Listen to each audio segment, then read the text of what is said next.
ഇന്ന് തന്നെ ഡൗൺലോഡ് ചെയ്യൂ. കാണൂ നിങ്ങളുടെ ഫേവറേറ്റ് ഷോസ്. അല്ല ചന്ദ്രു, നിന്റെ കുറെ സ്വർണം സുജിത്തയുടെ കയ്യിൽ സൂക്ഷിക്കാൻ ഏൽപ്പിച്ചിട്ടില്ലേ? ഞാനും അതങ്ങോട്ട് പറയാൻ വരുമായിരുന്നു മാധവേട്ട. മാലയും വളയും മീനാക്ഷിക്ക് കൊടുക്കാം. എനിക്കിനി ഈ വയസ്സുകാലത്ത് എന്തിനാ പൊന്നും പണ്ടോ ഒക്കെ. നന്നായി ചന്ദ്രു, നല്ല തീരുമാനമാ. അച്ഛൻ എന്തെങ്കിലും ഒരു ബിസിനസ് തുടങ്ങാനുള്ള? വേണ്ട, അമ്മയ്ക്കൊന്നും കേക്കണ്ട. ദേ, എന്റെ മോൻ ആരുടെ മുന്നിലും തല കുനിക്കരുത്. അത് ഭാര്യയുടെ മുന്നിലാണെങ്കിലും അച്ഛന്റെ മുന്നിലാണെങ്കിലും.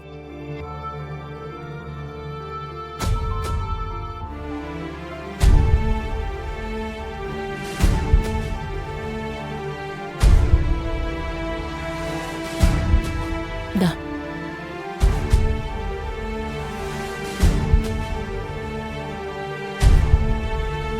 എന്റെ മോനിത് പിടിക്ക്.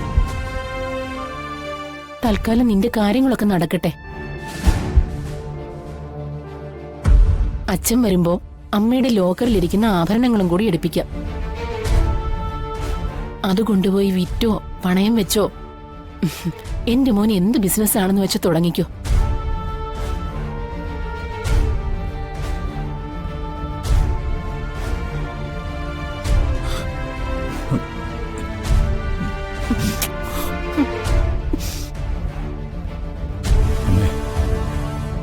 ഈ സ്വർണം അമ്മയുടെ കയ്യിൽ തന്നെ കിടക്കട്ടെ. ഈ സുമലതാമ്മ ജഗന്റെ അമ്മ മാത്രമല്ല, നാട്ടിൽ പേരും പ്രൗഢിയുള്ള കരുണാകരക്കുറുപ്പിന്റെ ഭാര്യ കൂടിയാ.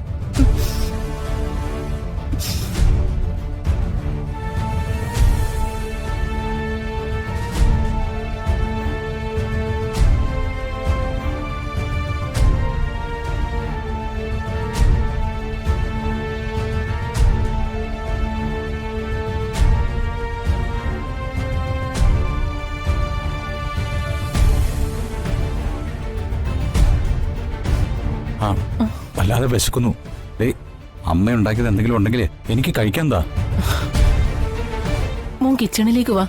നല്ല വിശപ്പുണ്ട്. എനിക്ക് കഴിച്ചിട്ട് പെട്ടെന്ന് പോണം. വന്ദനയുടെ അച്ഛമ്മ സുഖമില്ലാതിരിക്കുക. വാ സുമലതാമ്മേ, ഇങ്ങോട്ട് നടക്ക്. ഇവിടെ വന്നിട്ട് എന്റെ അമ്മയുടെ കയ്യിൽ നിന്ന് എന്തെങ്കിലും കഴിക്കാതെ പോയാ അത് ഓർത്ത് എനിക്ക് സങ്കടാവും. അമ്മ വാ.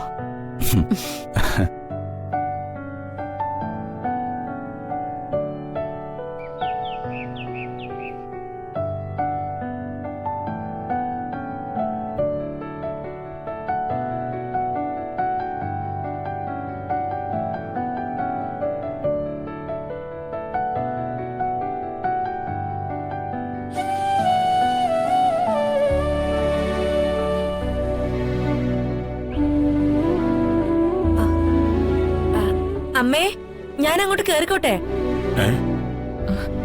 വാ മോളെ.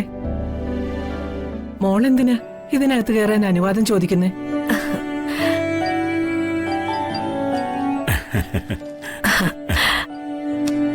അമ്മേ, മരുന്ന് കഴിക്കണ്ടേ?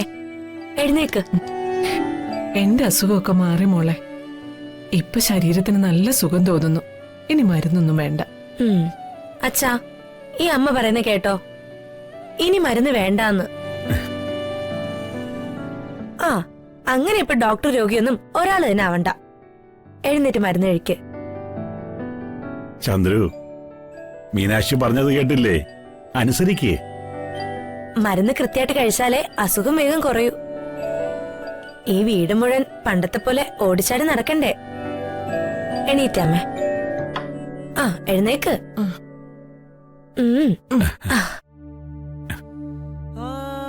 ദാ, ഈ ഗുളി കഴിച്ചേ.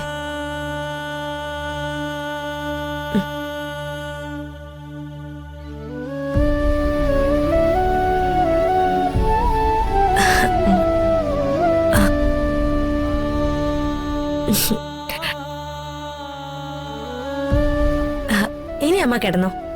അടുക്കളയിൽ കുറച്ച് പണിയുണ്ട്, അത് തീർത്തിട്ട് വരാം.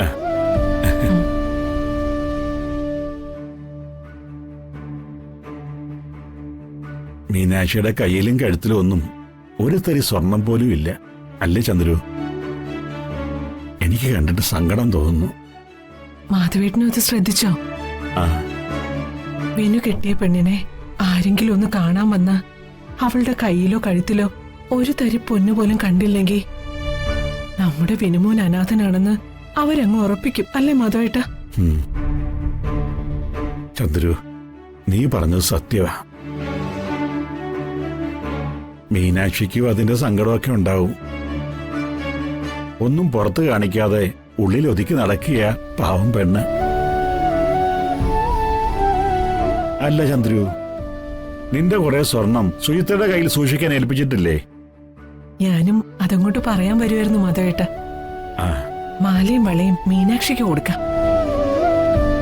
എനിക്കിനി ഈ വയസ്സുകാലത്ത് എന്തിനാ പൊന്നും പണ്ടോ ഒക്കെ? നന്നായി ചന്ദ്രു, നല്ല തീരുമാനമാ. ആ, തൽക്കാലം മറ്റാരും ഇത് അറിയണ്ട. പക്ഷേ അതിലൊരെണ്ണം ഞാൻ ആർക്കും കൊടുക്കില്ല. ഏ? മാധവേട്ടൻ ആദ്യമായി തന്ന ഒരൊറ്റവള.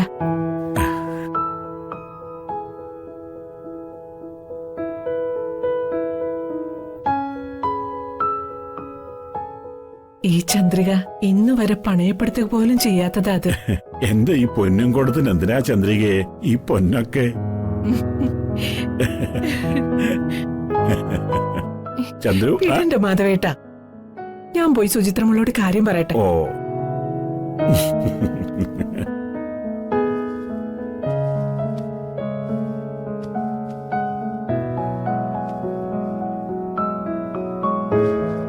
മോളെ,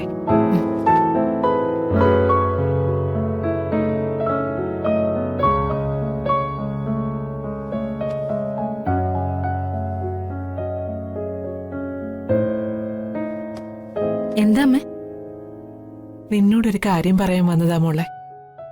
അമ്മ വിളിച്ച പോരായിരുന്നോ? ഞാൻ അങ്ങോട്ട് വരുമായിരുന്നല്ലോ. എനിക്കിപ്പോ നടക്കുന്നതിനൊന്നും ബുദ്ധിമുട്ടില്ലല്ലോ. അന്ന് ഏൽപ്പിച്ച ആ സ്വർണ്ണം ഇങ്ങെടുത്തെ മോളെ. ഇപ്പൊ എടുക്കാമേ. എന്താ അത്യാവശ്യമായിട്ട്? പറയാം, നീങ്ങെടുക്ക്.